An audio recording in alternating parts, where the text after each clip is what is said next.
everyone, welcome to the Climate Careers Chat. We're hosted by Sustainable Leaders in Action, which is Sustainable Contra Costa's youth branch and the Contra Costa County Library. So my name is Emily. I'm the Climate Careers Chat intern at Sustainable Leaders in Action, and I'm currently a junior at Middle College High School. I've been in SLIA for like over a year now, and I've just had so much fun with the Climate Careers Chats, and especially with this theme. This has been something that I wanted to learn about for a while, but I wasn't really sure like um, what type of fields were in it and like the complexities of it. So I'm just so excited to be here today. So here's a little overview of our agenda. So first we'll go through introducing our first panelist, Kat Kiser, and then we'll have a short little informational break. Then we'll hear from our second panelist, Avril Levasseur, and afterwards we'll have time for a Q&A with both of our panelists. So during that time, please submit your questions during there should be like a little Q&A thing in the Zoom. And you could also submit it through the chat as well. Lastly, we'll finish up the webinar with closing remarks and some other special little things. Hi, founded in 2020, the Climate Careers Chats are produced by Sustainable Leaders in Action, which is Sustainable Contra Costa's youth-led team, and they're co-hosted and funded through our partnership with the Contra Costa Library. Since 2020, we have had 14 other Climate Careers Chats, and we are so happy to be continuing our partnership with the library for this awesome program. Hi, I'm Arav. I'm a junior at Amador Valley High School, and I've been in SLIA for, I think, since August. Yeah, since August. My interests include policy and geography, and how we can use policy and advocacy to protect our environment. Thank you, everyone, for attending this month's Climate Careers Chat. I'm going to pass the mic to our SLIA advisor, Eliana Batriz. Thank you, Arav. My name is Eliana Betrez. I am the Senior Program Specialist at Sustainable Contra Costa, and I'm also the advisor for our SLIA youth team.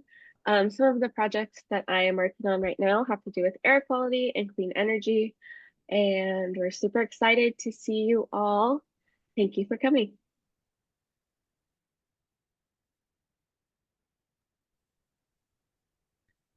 Well, thank you, Climate Career Chat group, and thank you for the high school students and our presenters for being here today. The Contra Costa County Library is always happy to be partnering with you and are always so impressed with the programs you put together for us. So thank you. And before I hand it back to you, I do just want to say a little bit about the library system.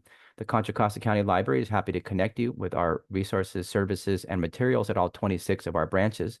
Access more than 1 million physical items, including international language collections, and thousands of digital materials 24/7 at ccclib.org. Visit any library to use our public computers, printers, and free Wi-Fi. You can also visit one of our branches with laptops for on-site use or check out a Wi-Fi hotspot for 3 weeks. Contra Costa County Library's adult literacy program trains and supports volunteer tutors to deliver basic literacy instruction to adults throughout the county. Visit our website and sign up for a digital library card today. Again, thank you so much for being here, and I'm going to hand it back to SLIA. This is just another slide showing things that we have at the Contra Costa Library. Okay, now let's give it up to our amazing panelists, Kat Kiser and Avril Levasseur. Thank you for joining us tonight for our Climate Career Chat. We are so excited for you all to hear about these guys. Okay, so let's give a little information on our first panelist of the night, Kat. So Kat holds a bachelor's degree in cultural anthropology with a minor in environmental studies and from Western Washington University. Now she's a lead green associate accredited through USGBC. With this title, Kat is merging her background in client engagement, sustainability, and environmental stewardship to advocate for healthier, more equitable, and sustainably built environments. Now let's play a little game of two truths and a lie to get to know our first panelist. Kat, take it away. Okay. So how do we play? Does everyone guess what my lie is in the chat here? So you're going to read your two truths and a lie. Once you read them, we're going to drum up some mystery and I'll launch the Zoom poll. Everyone, this Zoom poll has 2 questions, but only answer the ones for cats, 2 truths and a lie. Okay, it's only question 2. Okay, great. Well, in that case, my 2 truths and a lie is the first one is I am scuba certified. The second is that my favorite cereal is Wheaties. And the third is that I have a 13-year-old bunny. Okay, so the poll should be going up right now. Arav, what do you think the lie is? I know what the lie is. Um, I was thinking about it. I am thinking probably the Wheaties one because I feel like the other two are kind of specific, but also this one's pretty specific. So I'm just gonna guess Wheaties. Okay, I'm looking at the responses come in, and we have 2 people who think the lie is the 13-year-old bunny, and we have 1 person who doubts that you are scuba certified.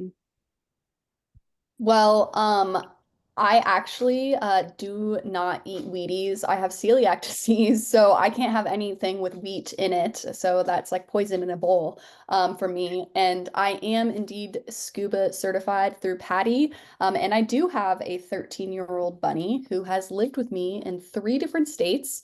I got him many, many years ago, obviously, and his name is Reggie. Yep, I guessed right. Okay, let's go on to um oh, one sec. Yeah, there's a break now. All Okay, right. Arav, you can stop screen sharing, and Kat, you can begin screen sharing. Okay, great. Let me pull up my presentation here. And just a reminder to everyone in the audience, you could submit your Q&A questions during the presentation or in the chat. All right. Well, as I was introduced, my name is Kat Kiser, and I have a really big focus on environmental and community stewardship. So I'm really excited to talk with you all about my path to this point. So, I thought it would be best just to give you an overall timeline here. So, I'm gonna drag it way back to 2003, when I was very young, probably around 4. I was a toddler at that time. And I would say I was born to be a tree hugger. I have always loved the outdoors and engaging with the environment. Earth Day was always as exciting as Christmas, and my favorite activity to do after school was just to go outside and enjoy things, and also just like I had so much curiosity about the environment, and so that grew so much throughout my life. And the first time that I really like wanted to learn about the environment in a serious way was when I started AP Environmental Studies in high school. And while going through that class, we had some really cool programs. We worked with the water district in the area to see how they manage sewer water. We built mini terrariums and ecosystems. And I just thought it was so cool. It was my favorite class, and I was so engaged. So I decided that that is what I wanted to do for work when I was older. And so that led me to choosing Western Washington University for college. And for anyone here who's currently looking at colleges, this is something that I learned while going through the process that I didn't really know. A university is a collection of colleges, and then like a college is a standalone thing. I don't know why that was so like shocking to me when I was going through the process, but I thought I'd share that tidbit just in case you didn't know. So within Western Washington University, the Huxley College of the Environment was where all of the environmental studies programs were. And the Huxley College of the Environment is a leading environmental institution across the United States. They have national rewards. They are one of the first environmental colleges in history in the United States. So very established, well-known college. And so that's why I chose Western. I also really liked that the school itself was very community focused with the broader Bellingham community. So that's in Bellingham, Washington, which is north of Seattle. And so I went in. I thought that maybe I was going to study environmental policy, go into environmental law. And I really learned that I was very overwhelmed by all of the options that were available to me. working with the environment is a very large umbrella term. And it took me about 2 years of studying to really land on that focus of anthropology with a minor in environmental studies. Part of the reason I did that was because I really felt very inspired about the cultural and human element of environmental interactions and why people interact with the environment the way that they do, not just on like a policy level, but just on like a human perspective and like how we evolved with the environment, and how we evolved with the way that we use the environment. And so while I was in school, I was also working for the school's nonprofit, and I was working at a landscaping firm. And I really quickly realized that I loved to create engaging landscapes that supported community health, interaction, and education about the environment. And so I didn't really ever consider that that was a path that I would want to go down, which was like landscape design. At this point, it was kind of the end of my degree. I was already pretty deep into it, and I wish I would have added like landscape architecture to that, but it wasn't even an option at my school. And so I was just doing it for work and just really loving it and doing it as a passion. And then COVID-19 hit, and I was looking for a job because I graduated.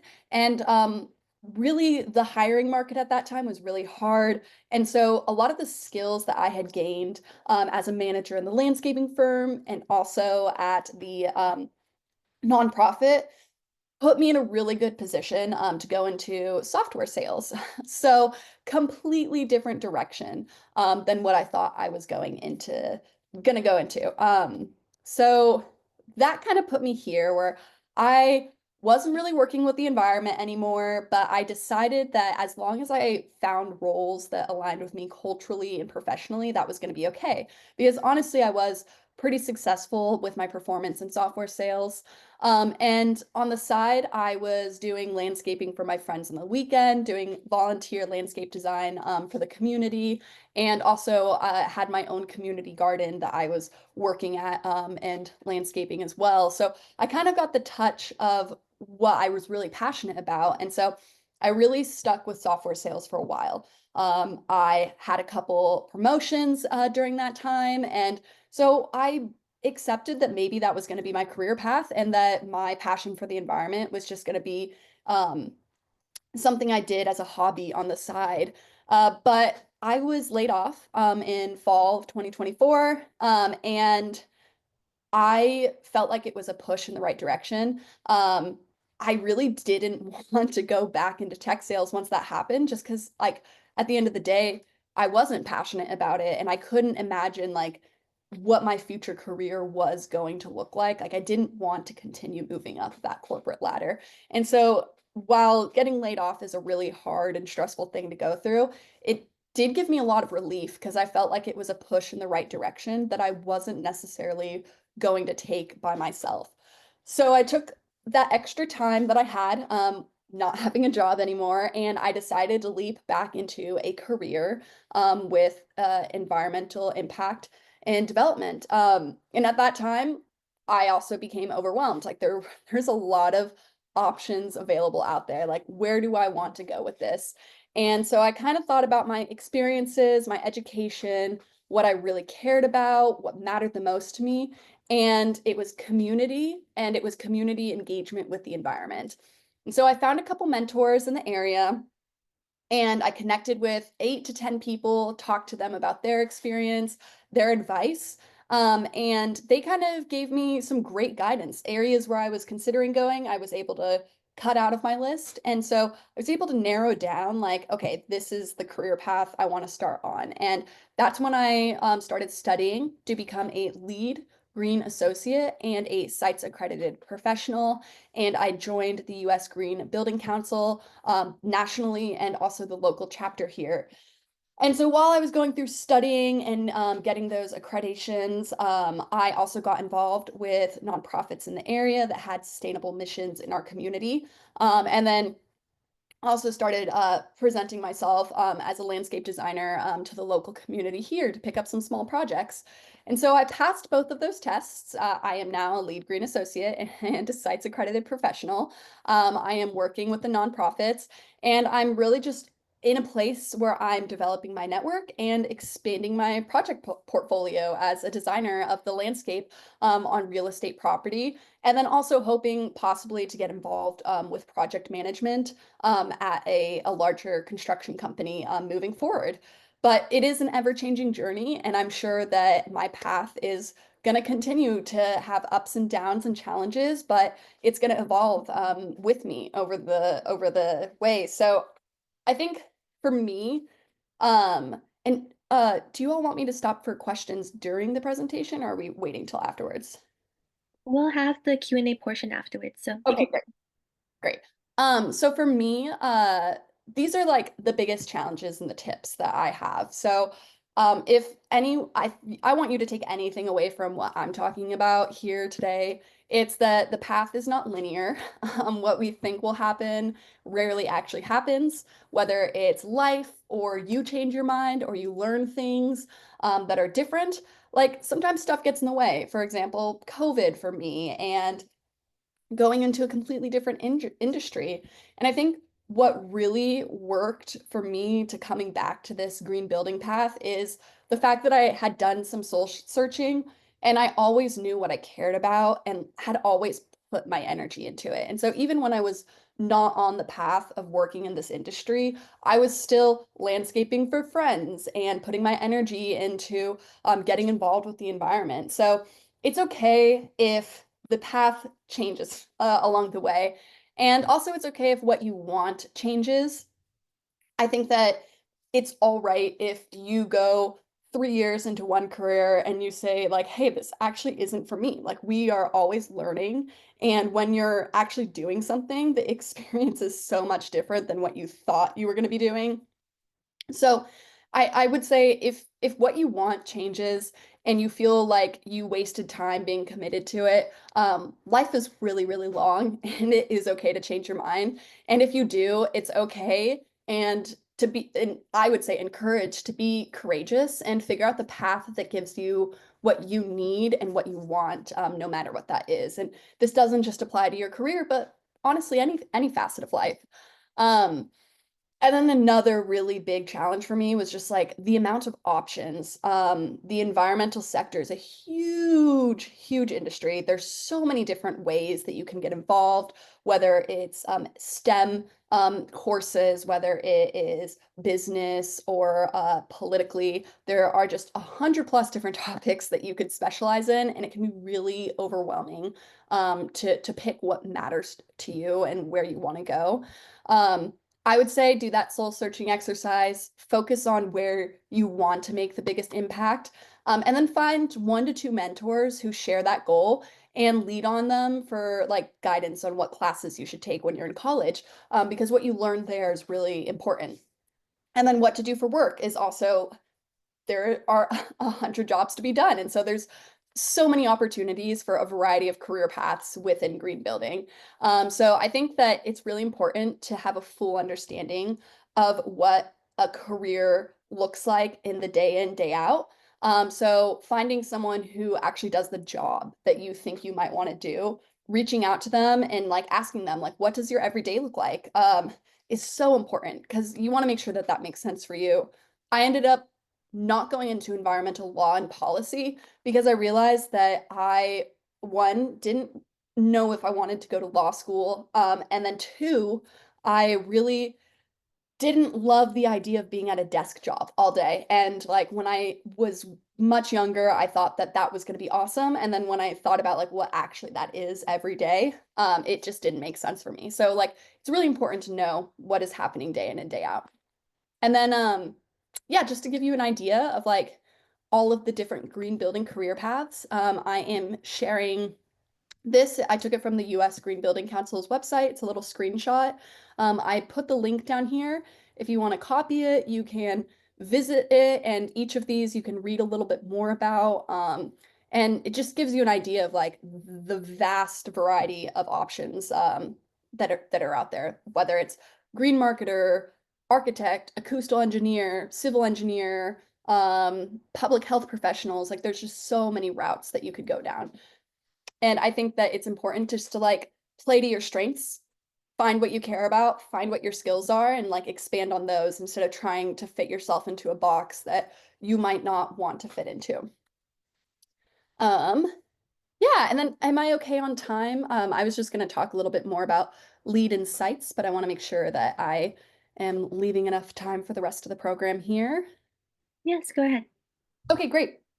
So yeah, I just wanted to dive a little bit more into what LEAD and SITES is. So LEAD stands for Leadership in Energy and Environmental Design. It is a certification framework that rewards buildings for being highly efficient, healthy, cost savings, and also offering like environmental, social benefits. And so LEAD is globally recognized. It also just doesn't focus on like one element of sustainability, like electricity, like sustainable, or like water, sustainable, or health. It kind of encompasses all of it. And so LEAD looks at like the big picture, critical elements of sustainability that are both social, economic, and environmental, and how they all work together. And with that, it helps reduce climate change, and it kind of pushes the bottom line of what sustainable building is. And so when you're building a building, you don't necessarily need to get the LEED certification plaque. But if you at least use the LEED standards in your practices, you are going to be taking a step towards a more sustainable design scheme. And so I really love the fact that I have the knowledge and the background now on the LEED program, and like how to guide people in the development of buildings in a more sustainable way. SITES is very similar to LEED. However, it focuses on outdoor landscapes. And so that's definitely where my passion really, really lies. I love the outside. I'm really interested in biophilic design and bringing the outdoors and people together. So SITES has a very similar goal. It wants to improve people's health, community health. It wants to have more sustainable economic opportunities, as well as more sustainable environmental opportunities. And it really focuses on the concept of ecosystem services. So pretty much what we get from the ecosystem, whether or not it's measured. For example, water and the water we drink is an ecosystem service, or lumber, that's an ecosystem service. And so SITES focuses on preserving ecosystem services so that everyone has access to those in the future, but also making sure that the way that we use ecosystem services and implement new landscape design helps promote the growth of those services as well. So yeah, that's kind of my general overview of those two things. And I am looking forward to seeing any questions that come up afterwards. And that is all I've got for y'all today. All right. Okay, thank you so much, Kat. Arv, you can begin sharing again. That was really informative, and I like genuinely learned so much through that. So, um, now we'll be taking a short little break just to talk a little bit about SLIA and SCOCO. So,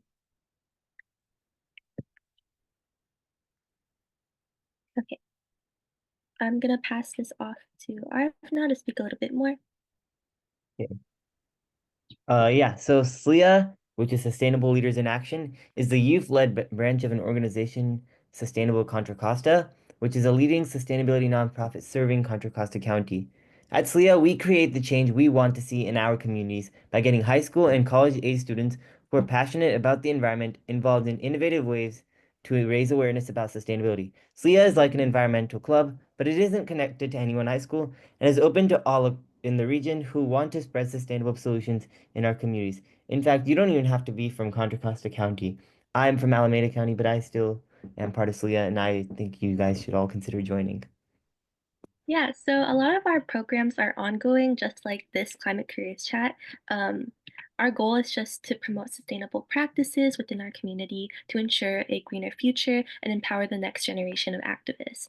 So if you guys are at all interested in looking at more future webinars or just learning more about what SLIA does, you can find us on Instagram at SustainableXLeaders, and we'll also have a little bit more information at the end.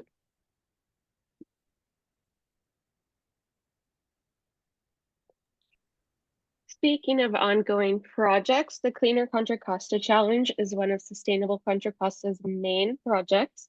This is a free online platform with over 100 actions in different categories.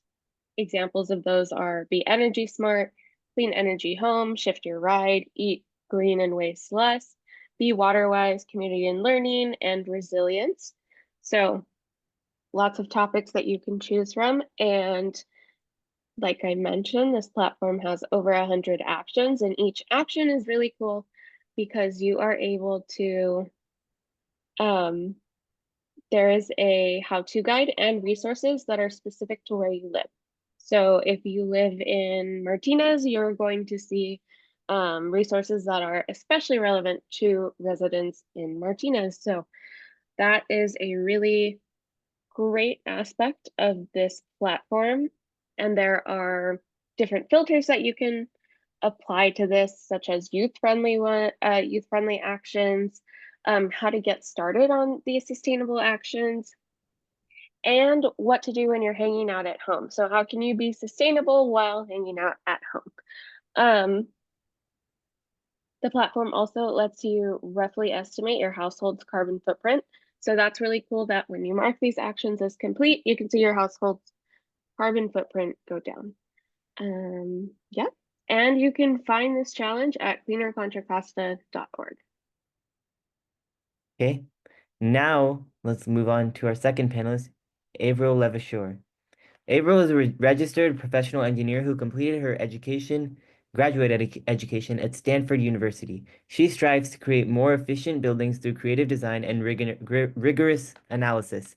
In 2023, Avril was named the Association of Energy Engineers Young Energy Professional of the Year for the Western United States.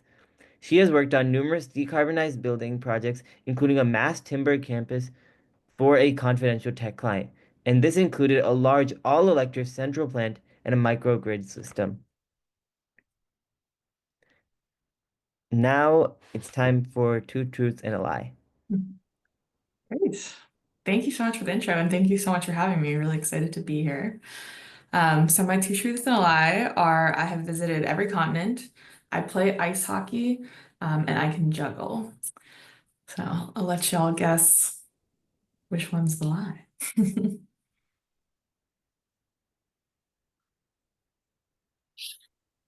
Okay, Ara, once again, what do you think the lie is? I'm also once again unsure, but I think I'm a good guesser. I'm gonna say I'm thinking ice hockey. Actually, no, I think ice hockey is something she can do. I'm gonna say it's every continent because maybe it's like 6 of them or something. Okay, Antarctica, that'd be that's pretty cool to go. I see someone else has agreed with you as well, and someone also thinks that the juggling is a lie. The continent is a lie. You're very good at this game, Avril. Which continents have you been to? I've never been to Antarctica and I've never been to Australia. Okay, that makes sense. All right. Yeah, Antarctica is a tough one. That's few and far between, I think, but Okay, I believe it's time for your presentation now. all right, I will share my screen. All right, you able to see that okay? Great, all right. Well, yeah, thanks again for having me. So just to give a little intro, my name is Avril. I'm a mechanical engineer, and I focus on building decarbonization. So it's a kind of a big word, but I'll get into that a little bit and what that means. There we go. Okay, so I'm actually from Canada. That's the ice hockey, that was true. So I moved to California in 2016, actually to go to grad school here. So I did my undergraduate in Canada and then grad school in California. I'm now a mechanical engineer. I work at a company in San Francisco called Point Energy Innovations. We're a small but mighty team, as we like to say. And we are mechanical, electrical, and plumbing engineers. And I'll talk a bit more about what that means. And I'm really passionate about building decarbonization. So how do we reduce the amount of carbon that's associated with our buildings operating and building our buildings? And so this is actually an article that I wrote for the ASHRAE Journal, which is a mechanical engineering professional journal about how to decarbonize buildings a few years back. All right, so I'm gonna bring it all the way back to the beginning. So what does an engineer do? I feel like this is actually, when I was in high school, the word engineer was so intimidating to me because I loved math, I loved science. People were always like, oh, you should be an engineer. And in my head, that meant I had to invent things. And I was like, I don't know how to invent things. That sounds terrifying. I could never do that. And so I actually was thinking about being an architect because that just felt like more approachable for whatever reason at that time. And I actually went to the visit day for the college I got into and was going to go into architecture and had somebody talk me out of it because at that time in Canada, there was like no architecture jobs. And they were just go be an engineer, you'll get a job. So somebody convinced me. Looking back, I'm really glad because I love what I do and I don't think I'd want to be an architect. But I think it's just important for high school students, especially, to understand what engineering actually means and that it's not nearly as intimidating as you might think, and that you can totally do it. And I think something else that's interesting, I studied a different type of engineering than I actually do now. So my undergraduate degree was in civil engineering. I'm a mechanical engineer, so there is some flexibility there. But this isn't even all the types of engineering, but it basically just means you're designing something, you're making something work, you're building something, and you're doing it with the team, and you're kind of using often practices that are already put into place. You're not necessarily inventing anything. It's just understanding how things are put together and how it works. Some engineers are inventing something, I will say that, but I think it's not as scary as it seems, I promise. So just to dive a bit more into mechanical engineering, which is what I actually do. And I think Kat, had that list of all of these different things. There's so many subcategories of engineering and then subcategories of engineering. So it's really, really broad. So mechanical engineers do everything from designing cars, designing airplanes, making robots, working with lasers, doing lab testing. There's all sorts of stuff you can do. I focus on buildings as a mechanical engineer. And so when we talk about mechanical engineering of buildings, it's HVAC. And so HVAC is heating, ventilation, and air conditioning. So it's really about how are we keeping the building cold in the summer, how are we keeping it hot in the winter, and how are we making sure there's enough clean air in the building that people aren't getting sick, it's not stuffy. And so that's really the focus of what a mechanical engineer does when we're talking about buildings. Although there's lots of nuance to that. So how did I get here? I'll talk a little bit about where I started in school and how I journeyed along my path to where I ended up. How did I switch from one degree to another? So my undergraduate was at McGill University in Canada. I did a bachelor's in civil engineering and actually a focus in structural engineering. So pretty different than what I do now. At that time, I thought, well, again, I said I love math and physics. Engineering seemed like the right move. And actually this on the right is the inspiration that I would usually use. So when you first start interviewing for jobs in engineering, classic question, what inspired you to become an engineer? People always ask that. And this is always what I would use. So this is called Spaghetti Junction. It's actually called the Turcotte Interchange, but this is in Montreal. And it's like this place where all these highways cross over each other. And it's honestly more impressive when you're driving through it. Whoa, there's all these huge kind of bridges crisscrossing. And I remember as a kid just being like, this is so cool. And to me, that was part of the reason why I was like, I want to build things. I want to be a structural engineer. I want to like learn how to make these things stand up. And so in my undergrad, that's what I thought I would do. And so I did a bunch of internships during the summers as I was in college to, well, make enough money to pay for school. Which is actually possible in Canada, so highly recommend college in Canada. And then also to just try things out and see what I wanted to do when I graduate. And so I tried contract management, which is being part of a construction project and working for, or sorry, that was the second one. Contract management, I actually was a very weird job. I was my first year after engineering school, my first summer after my first year of engineering school. So I didn't really know a lot about engineering. My job that summer was to go around the parks in the city and make sure the contractors were doing their work properly. I actually counted flowers for like a month to make sure they planted all the flowers. So that summer I learned that was not for me. And so the next summer I leveled up a little bit. I had another year of experience. I knew a little more about engineering. And so I did a construction management internship that summer. And so I worked actually on the construction site of a new hospital in Montreal. And I worked for the owner. So we were reviewing the work as it was progressing. We'd get to go on site, have meetings with the engineers. That was a really interesting introduction to kind of see like all the kinds of engineering, what all the people were doing on the construction site. But again, I wanted something a little more technical. That's like a very supervisory role. And so my next summer, I managed a snack bar. So it's not all, glory.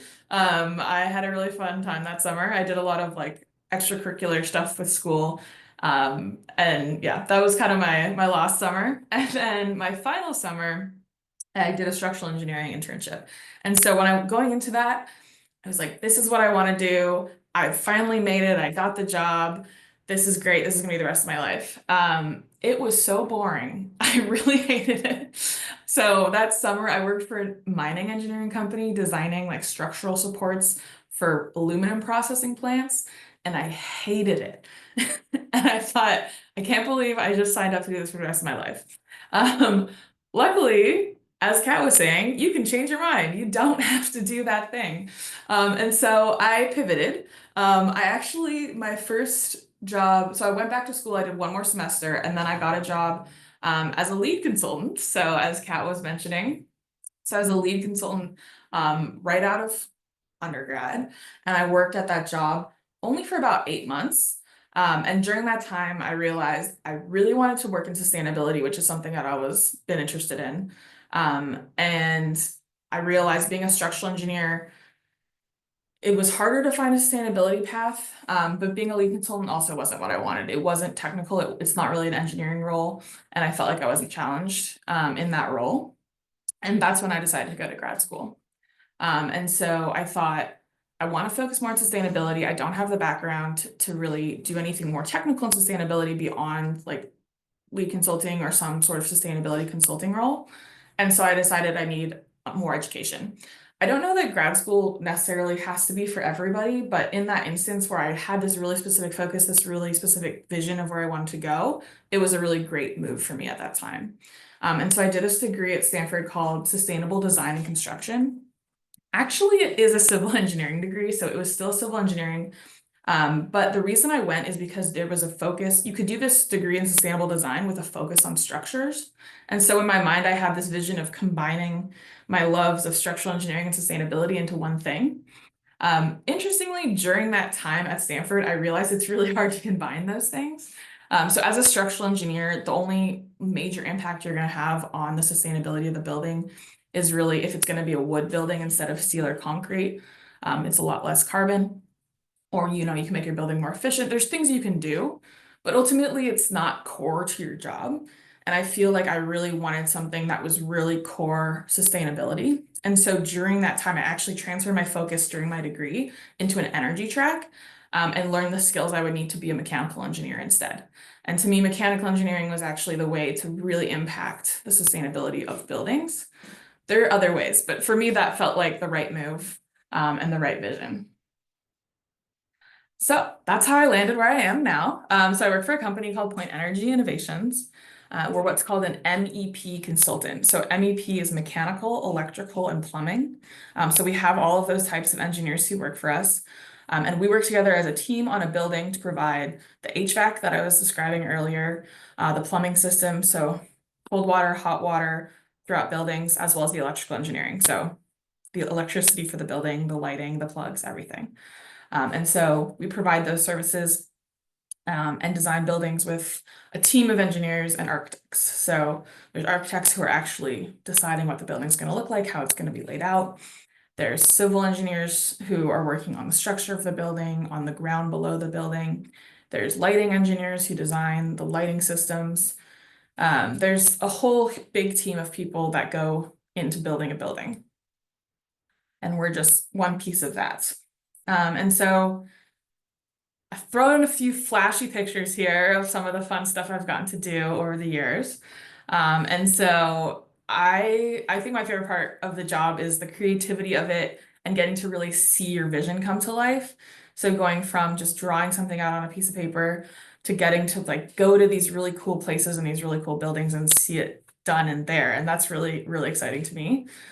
So this one actually on the top left is in Pier 70 in the Dog Patch in San Francisco. This is opening pretty soon. I'm super excited. It's going to be like a market hall, kind of like the Ferry Building. There's going to be a brewery, a bakery. So definitely go check it out. It was a repurposed old ship building. So this was like a shipyard. And we kept the entire envelope. So it was a historical renovation. It's super sustainably designed. It's an all electric building. It's very cool. I would highly recommend.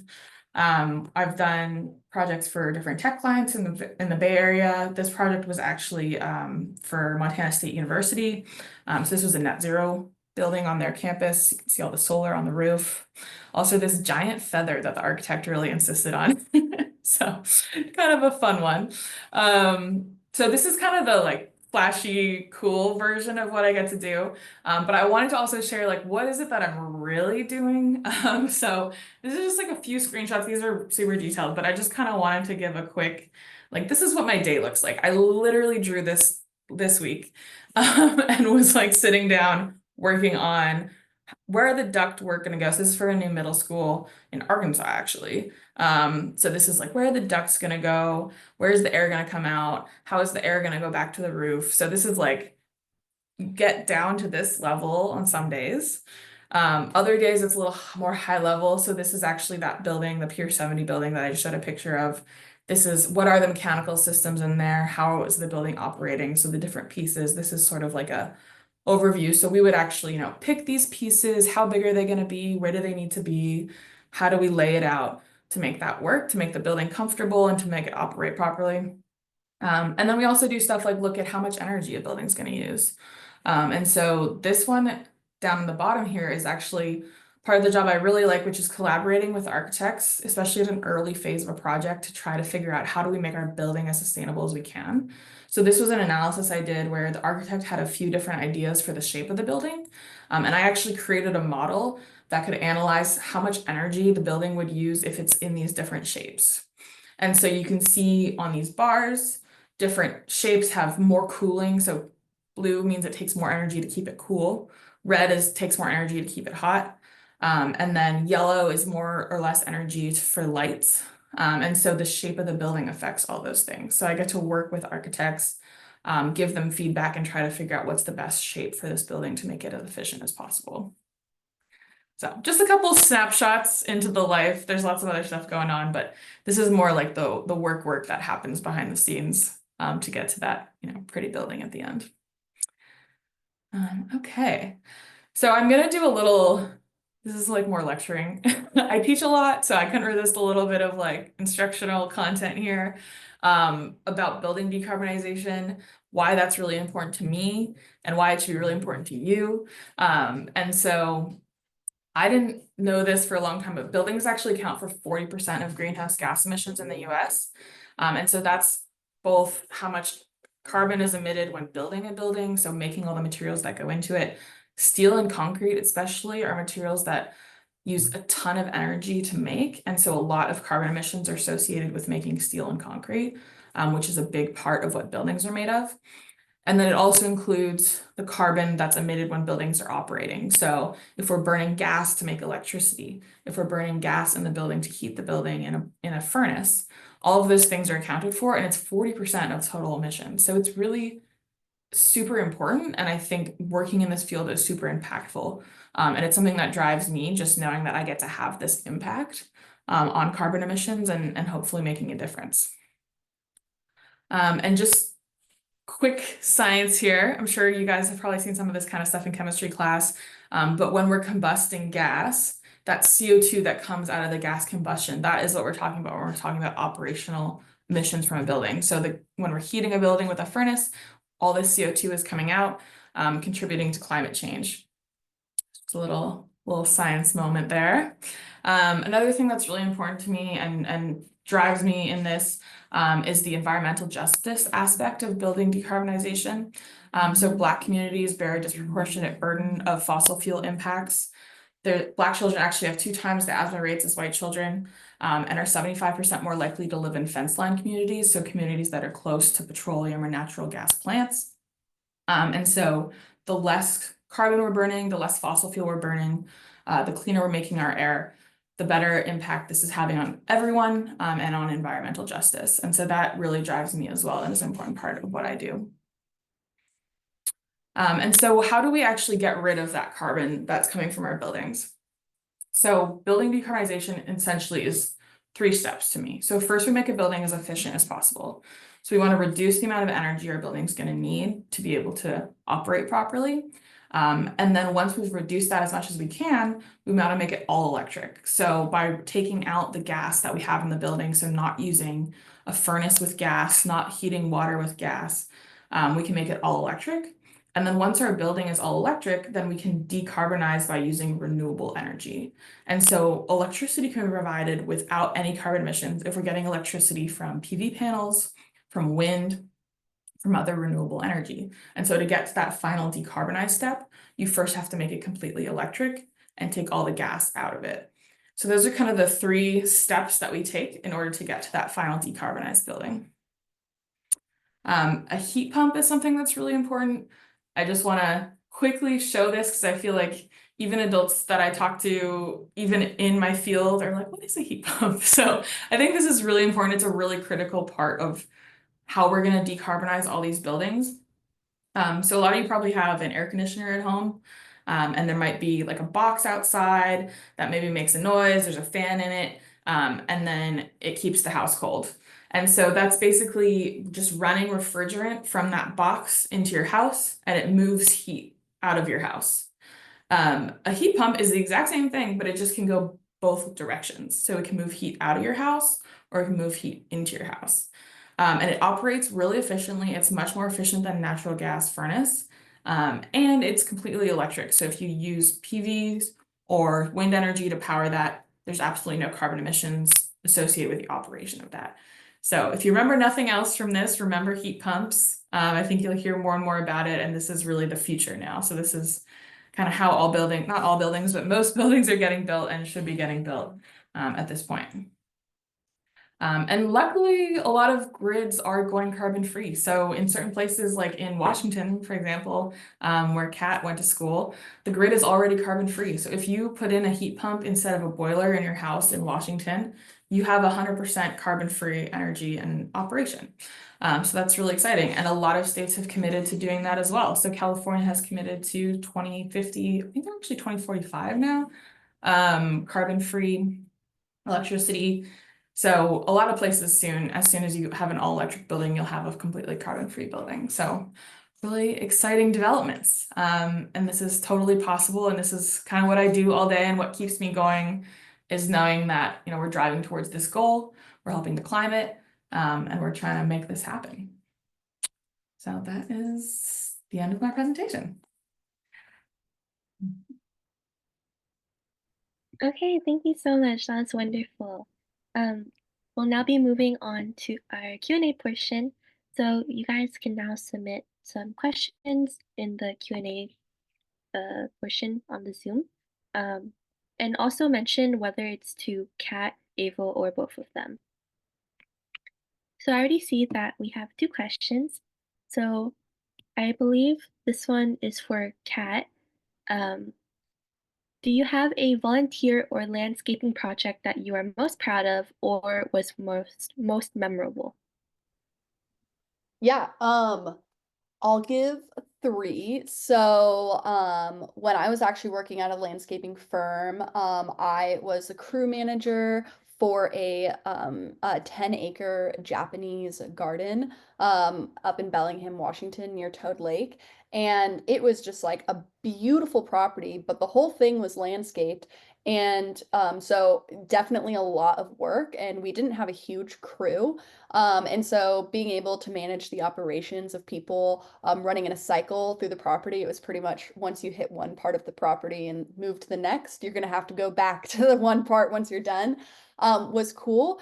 And I was able to help drive efficiency at that property by introducing electric lawnmowers that were like, they're kind of like Zumba. What are the things that the Roombas, the little electric automatic vacuums, but same concept, but lawnmowers, which was really cool. And I worked with the landscape firm to consult the property owner on removing an invasive English ivy wall that they loved and had, but we were able to design a much more effective and, honestly, in my opinion, more colorful and beautiful plot there. So that one was really cool. And then independently, I did a 2-acre landscape design for a woman and a man who lived in Bellingham, Washington, and they were an elderly couple, and the man was struggling with cancer, and they were just like really, really just very grateful and appreciative to have an outdoor space to enjoy life outside. And they said that it helped so much with just their everyday life. And for me, that just really was very fulfilling. And it was so fun to work with them because they were huge plant lovers, huge biodiversity lovers, and they did not hold back on a biodiversity selection of their garden. And so they really let me like choose a lot of different options, and they wanted color year round, which was really cool and very challenging to find colorful plants year round in Washington where everything dies in the winter. So like that was really, really fun, and really stretched. Like I had to do so much plant research to accomplish that for them. And then my third favorite, I just recently actually built a pond in my mom's backyard, a sustainable pond that delivers underground water to the trees.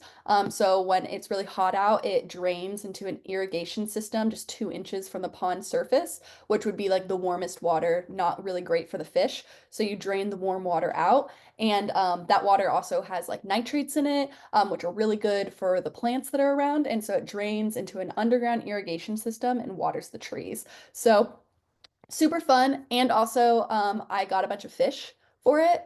And I get to have pet fish now in the pond. So I really do love that project as well, because it's a home project, which has been really, really fun to do.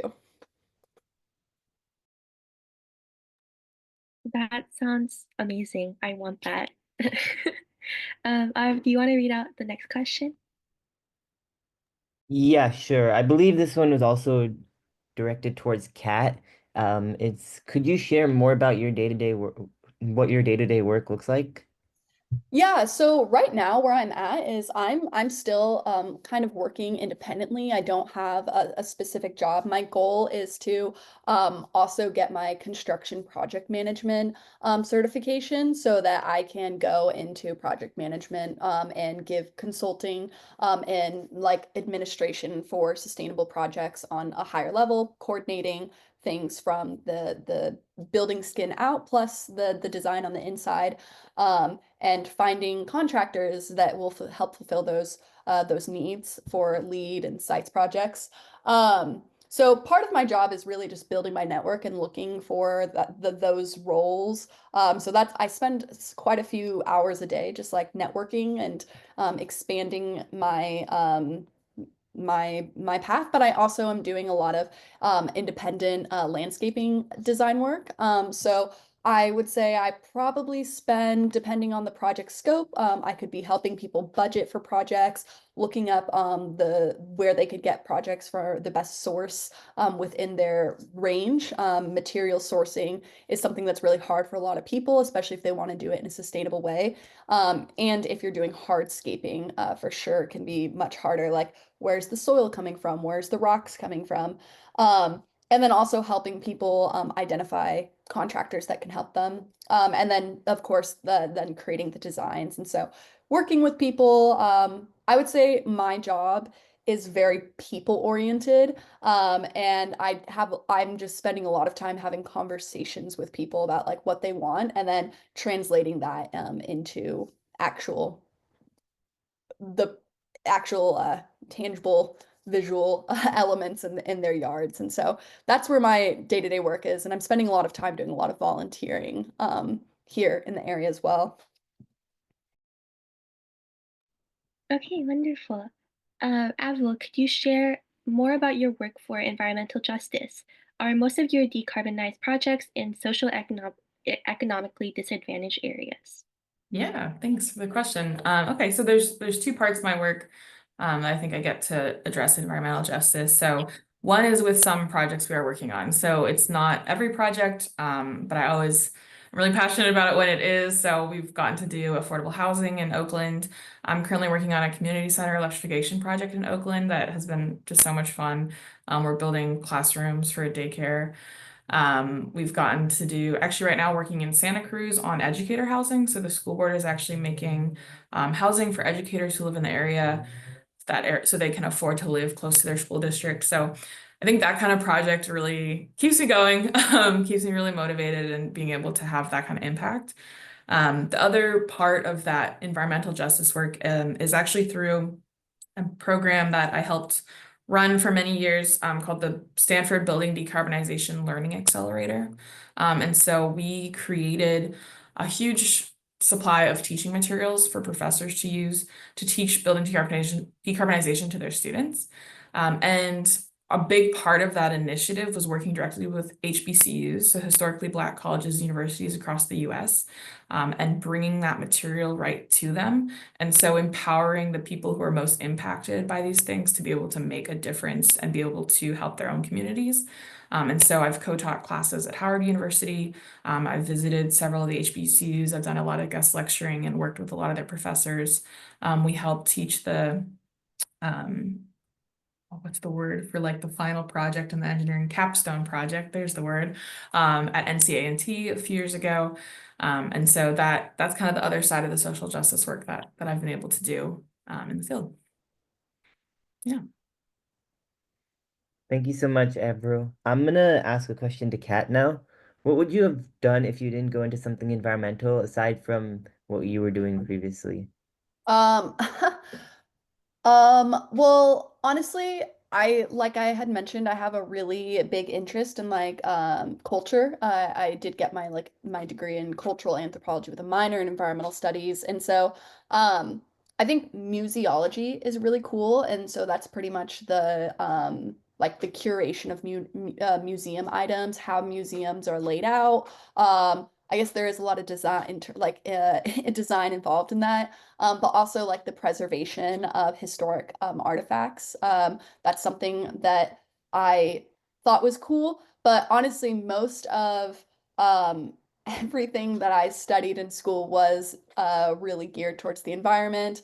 Like my applied classes that I took were about like making like historic cultural resource sites and how to establish those within communities, and the laws surrounding historic and cultural resource sites. So yeah, probably something with anthropology, but honestly, I can't imagine a world where I'm not involved with the environment in some way or another. Like going into tech sales for a moment was an interesting blip for me, but it was really valuable. I learned a lot of great business skills, and I'm very happy that I had that experience. I had a question for Avril. Wait, really fast. Avril, what would your answer be to that question? Ooh, I think at one point I really wanted to be like a chef or a baker. Um, I think now I realize that actually I wouldn't do that because it seems like so stressful and you have to get up so early, all that kind of stuff. If you want to bake, my friend actually was working at Cartoon for a while. And she had to get up so early, and I was like, no, it's not for me.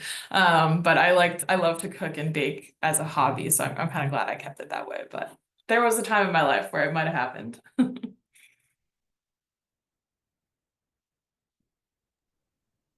Okay, I think this question actually applies to both of you guys.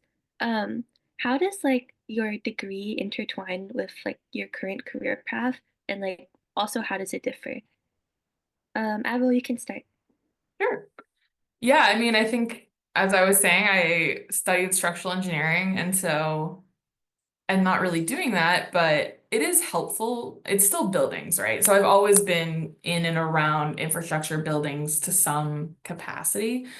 So even though I'm not doing structural engineering, I work with structural engineers all the time. So it is helpful to be like, oh, I know what a girder is, or that kind of thing. That does come in handy. And so I have a little bit more context that way. But ultimately, that wasn't what I did in the end. I think my graduate degree is very much what I'm doing now. So that really was the inspiration. And actually, the person who hired me out of grad school taught one of the classes at my graduate degree, and I actually ended up helping teach that class for many years. So it's like super linked together, very directly related. But I think that is kind of the nice thing of grad school, is that you really like hone in on a really specific specialty, and then it's very relatable. Whereas undergrad, I think, is more, you kind of learn something broader. You learn, they love to say this all the time, you learn how to learn. That's like a classic response from professors when you're in college, especially when they're like trying to fail everybody out of a class. You're learning how to learn.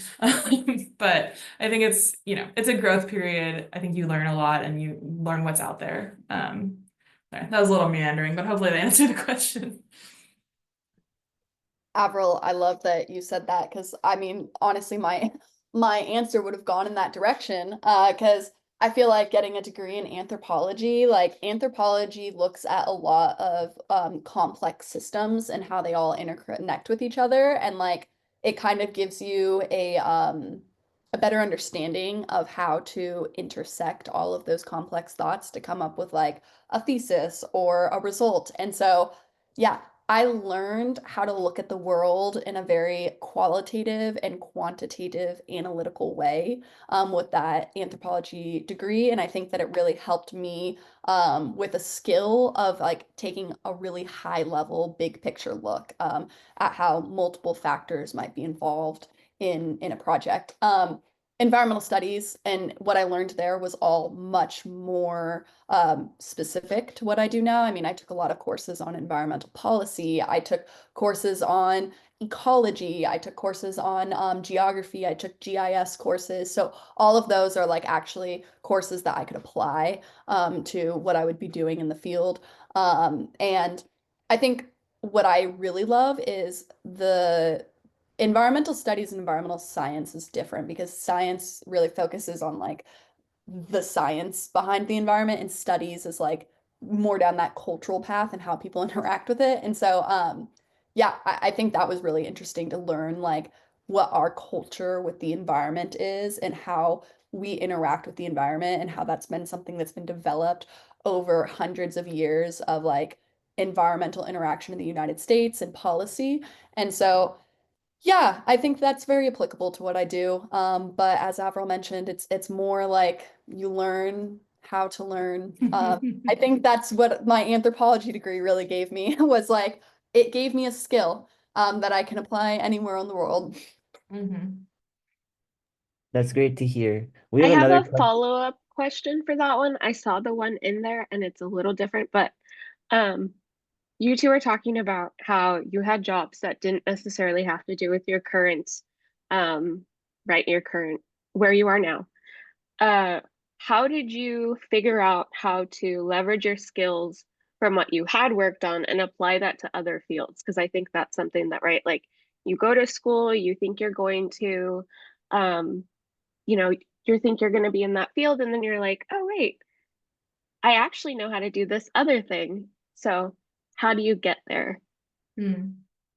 Yeah, that's a good question. Um, yeah, I think I'm lucky in that I pivoted, but I didn't pivot that hard. So like it's still building related. So I was able to leverage, but I think to me, like any engineering studies you do, you can transfer to another, honestly, anything, engineering or other things. Because I think being an engineer is problem solving, it's creative thinking, it's finding solutions. And I mean, I know so many people who studied engineering with me who are not doing anything to do with engineering anymore, who are working in finance, in business management, in starting companies, in, you name it. So honestly, I would totally recommend an engineering degree. I feel like it's really applicable to so many things. Especially for women, we need more women engineers. So please don't be scared off. You can do this. So I think, yeah, I was lucky in that way that that's where I started off and that was easy to pivot. Yeah, I feel like for me, I mean, going into tech sales it seemed like a hard pivot. It was really like my first career, which was interesting, but it was a pivot from what I thought I was going to do. Um, when I was in school and I was doing landscaping, I was also doing nonprofit development for my university, and the skills that I gained there really translated well to tech sales. And so I think at that time, I just wanted to play to my strengths. I mean, I was doing cold outreach for nonprofit development, and like you've got to do that every day in tech sales. And I already had that thick skin, the that was okay with rejection constantly. And so like it just made sense for me to go in that like land there. But yeah, I mean, I didn't really have passion. I'm not gonna lie. Like I job hopped a little bit because I didn't actually care about the job that I was doing. I just cared about the paycheck. And so I was just hopping to the best one. And like at the end of the day, like, yeah, that helped me at that time, but I'm really glad that I'm actually on a path where like there's passion now. And I think, as Avril said, like just because you get a degree in something or you get like you start your career somewhere, like you're always going to have your strongest skills and you can apply your strengths really to any field. Like you just have to learn how to sell yourself. At the end of the day, like we all have things that make us unique and we all have positive skills that really any industry could probably benefit from. So yeah, find out what your strengths are and use them. All right, that's great to hear. We have another question in this chat, and this one's directed to both of you. Um, Whoever asked this question writes, I know this is probably an annoying question, but are you and your colleagues expecting the job market for decarbonization projects / landscaping projects to continue to expand? Do you have any concerns for job security? And how does the job security compare to other industries?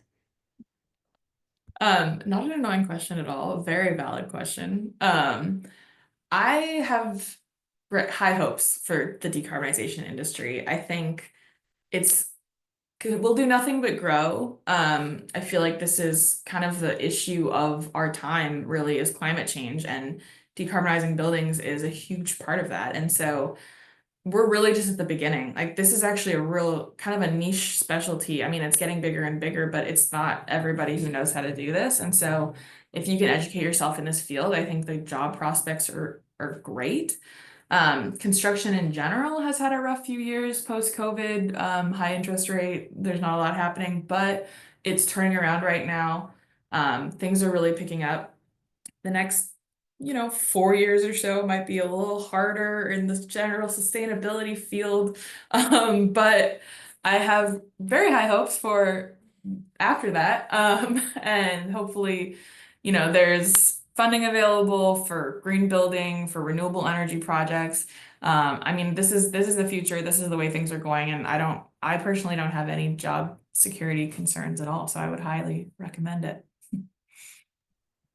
Yeah, I don't also have a lot of concerns, but mainly just because like at the end of the day, sustainable ideas are what the world is going to need and what like people need in order for us to continue to grow as a society. Like, and whether or not people want to like erase the word climate change or they have reactions to that or they want to erase the word sustainability, the core concepts of what it is and what matters is there and it's needed. And so for example, like environmental and social sustainability also equals economic sustainability. And so for me, it's like we might just have to sell it a little bit different and play it a little bit different, especially in the next 4 years. But I don't think it's going to come to a complete halt. I don't think it's going to stop. I think that sustainability has a need, and it's going to continue having a need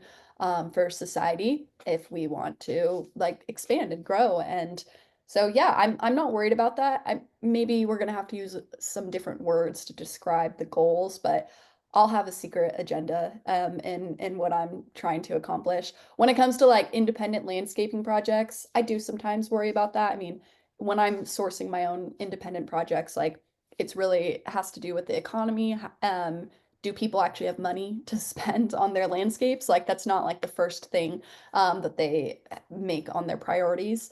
But I think being a lead green associate also really helps because I can help homeowners say like, hey, like maybe you should change like your like go from single pane to double pane windows and like kind of help them upgrade like to the Energy Star appliances. So I'm also happy to consult homeowners on sustainable choices that they can make in their own homes. And so hopefully that'll help with my own job security when I'm searching for independent projects.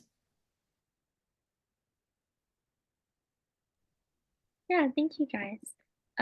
Kat, I had a question for you speaking of your LEED certificate.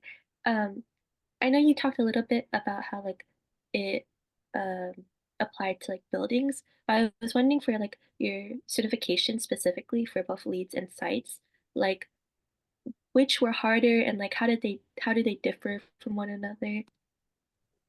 Yeah, so there is actually a lot of crossover between the two. The biggest difference is that LEED is focused on this concept of the triple bottom line, which means economic, planet, and profit. No, not it's economic, environment, and social, or you could say like planet, profit, people. Sorry, I got the words mixed up there. But yeah, it's focused on this concept of like lifting up that triple bottom line. Sites is much more established. It's not sites, LEED is much more established. It's been around for a long time, and there's a lot more projects like just worldwide that have been involved with it. So I would say for me, that one was easier to obtain because since it's so popular, there was a lot more study resources out there. I also am a green associate. There's tiers of sites credentials. So you can become an expert in certain areas, and those tests are a lot harder. Mine is the first tier, it's the general knowledge. Sites AP was much harder than LEED, mainly because it's a lesser known system, very like not very popular, and there was very few study resources available. And so really I just had the like the fat, huge 100 page reference guide and like very dense situation by situation concepts. And I just tried to memorize as much as I could from that because really there wasn't a lot of resources available on like this is what the test is going to highlight. I kind of went in there feeling like it was the wild wild west of what I was going to get tested on. And so yeah, I just thought that one was a lot harder to study for because there's less resources out there. But also it's that AP, which site starts at Green Associate and then it goes to AP. So it's kind of starting at a harder tier as well and is asking for you to have like more knowledge than what the site's Green Associate was. So LEED Green Associate was. So yeah, sites was harder. LEED was also like hard. I definitely had to put in lots. I spent like 2 months studying for it.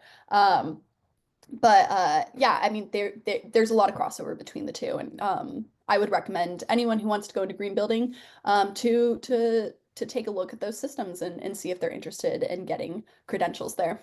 There's also like well AP and there's a bunch others as well.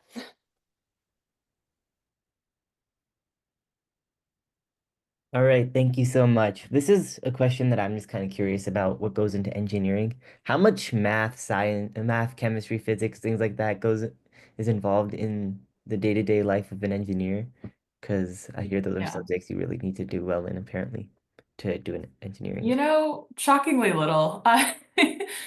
Like in college, it's, super intense. You take so many calculus classes and all that stuff. Have I done calculus since I finished college? No. So, again, I do feel like college is learning to learn. Like you get pushed really hard. You have to figure it out, but depending on what you end up doing. I mean, I know people who went into more like the very intense research side of engineering who do use all those things all the time. As like a practicing building engineer, not a ton of that kind of intense math. Every once in a while, maybe something more complicated, but it's more like complex Excel formulas, like some coding, but it's more about, thinking, problem solving, like coming up with ideas. There is math to it, but it's not the complex math that you have to learn in university. I think especially because I'm a consulting engineer, so that means that like I'm getting hired by clients to build their building, to design their building. And so a lot of it is actually about client facing, selling yourself, selling your company, being a good communicator, being able to work with a team. So those kind of soft skills are actually arguably more important sometimes. You need a good solid foundation in math and physics and those things, and you do need to know it. But am I sitting here like integrating derivatives? Like, no. So, but you got to get through university first. Okay, so we are nearing in on time, so I think this will be our last question. This will be for both of you. I was wondering, so at SLIA we do a lot of like advocacy work fighting for like decarbonization and implementing more sustainable practices for like energy and such. Um, I was wondering if you guys knew of any like current regulations being in place or like things that we could also help fight for specifically within the green building field. So do you mean like things that are already happening or like ways that you can get involved and have an impact is just so I understand the question. Um, I think both, like any way that you would like Oh, to okay. interpret that question. Sure. Yeah, I mean, so especially in California, there's already a lot of legislation and building codes and things that are moving forward that are requiring all electric new construction, that are eliminating gas or banning gas in certain places. So there's a lot of movement, a lot of stuff that's already underway. And so I think I'm not actually American, so I can't like call my representative or whatever, but you all could do that. And support like when there's bills in the California. I'm really not American, I don't know what's called,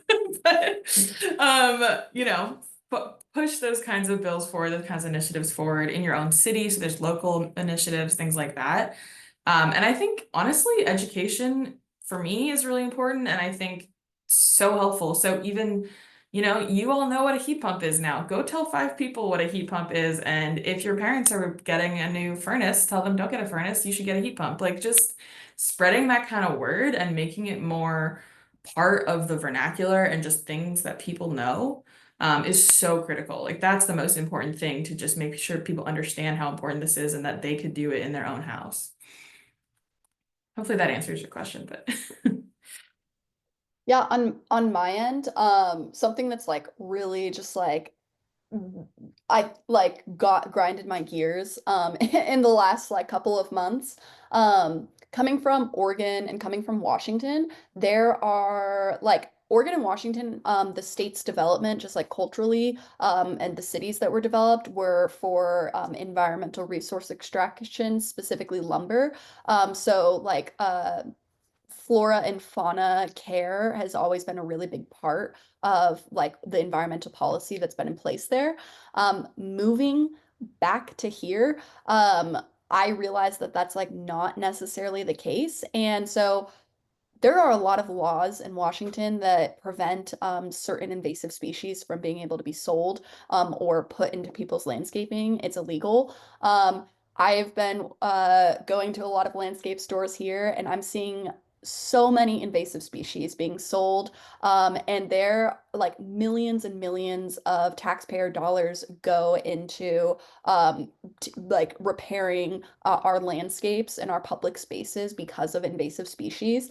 And it just doesn't make sense to me, like why the stores are selling those to private landowners, because they're not really like controlled environments. Animals, pollinators, they all take the plants all around, they move. So yeah, it's really been grinding my gears, especially because like here in the East Bay, as I said, I was building a pond. There's one pond store in the whole entire East Bay, and 95%, okay, maybe 95%, this is like maybe an exaggeration, but most of the plants that they're selling are invasive aquatic plants. And I just really want to see our nurseries and the places that are selling plants do better. And I really hope that we can see some legislation that demands that they do better and requires that they do better moving forward. And education. Now you know. Make sure you know that if you're planting something outside, it's not invasive, because the stores are not thinking about that for you. So even if you buy something in the store, doesn't mean it's good for the environment here. Even if it grows, it could be very harmful for the environment here. All right, thank you so much. We have just one more question left from chat. Avril, you touched on this a little, but could you share more on what it's like to work as a woman in the engineering field? Is there a large gender disparity? And for both Kat and Avril, do you experience a gender wage gap? Do people discredit your experience, or have you not experienced this? And this question's for both of you too. It came in for both of you. Good. Yeah, I think second only to building decarbonization, I am also most passionate about women in engineering. So I love this question. I think I've gotten to see really two sides of this coin, because my company is an amazing place as a woman engineer. So we are almost half men and women, which is very unusual for MEP. The owners of the company are a woman and a person of color. So it's just a really supportive place. I've never had any concerns within my own company about being a woman in engineering. I can't necessarily expand that to the entire construction industry. So it is very male dominated. It still is. I would say most people are super respectful, but not always. I've definitely been discredited. I look a lot younger than I am. It can be really tough because I think people tend to assume that I don't know what I'm talking about sometimes. Not everyone. It's not all the time, but it can be a fight. And so I think it's just really important to advocate for yourself, assert yourself, and just, yeah, don't let these men get you down, you know? You gotta stay strong. And I think just the thing that really gets me through is the bonds I have with other female engineers, and how they're all so supportive, and we all support each other, and we can complain to each other when we need to. And I think I'm really passionate about getting more women into the field. So yeah, if you need anything, if you have any questions about engineering, please feel free to reach out. And then, the gender wage gap. I personally haven't had an issue. I very much will like go in and negotiate my salary, but I think it's really important that women do negotiate their salaries.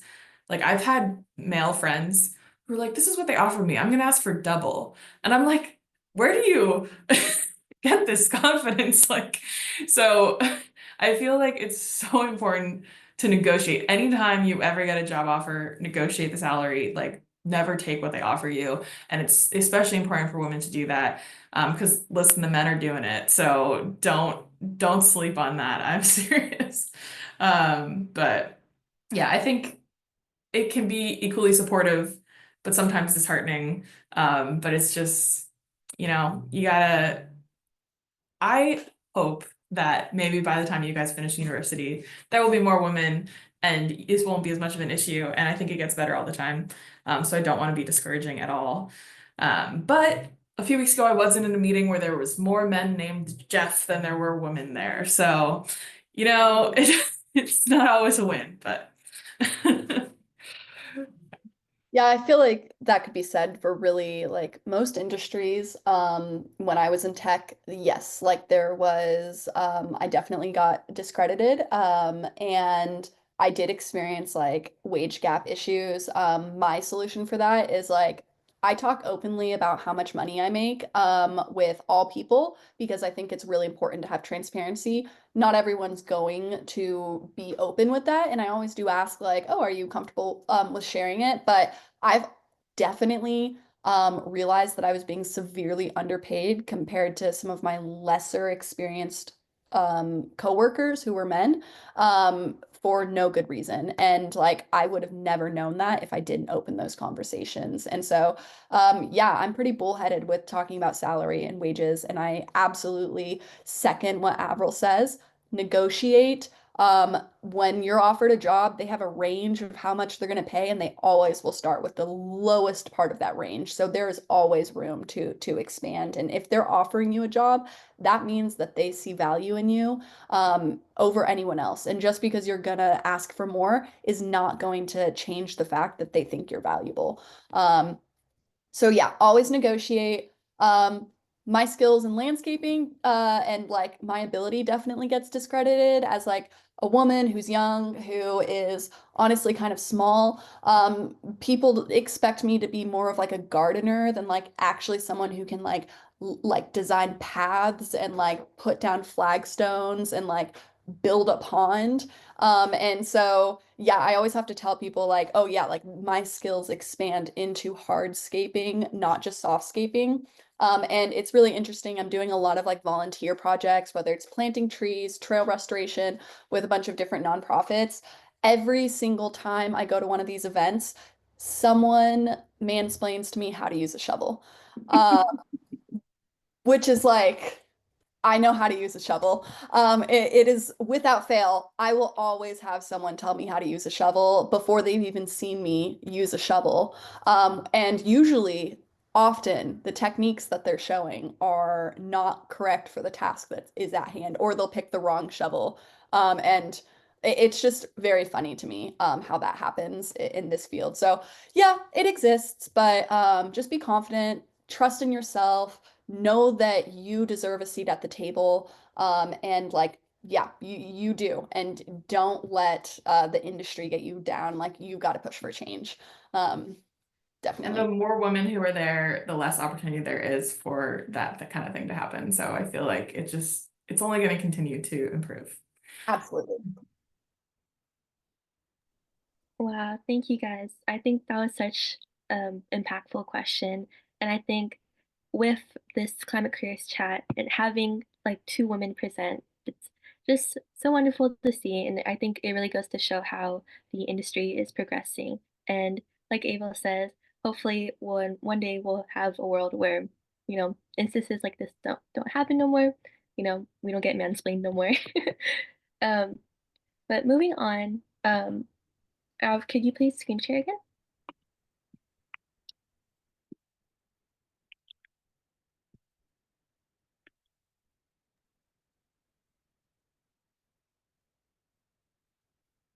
Yeah, so now let's just hear a little bit more about SLIA.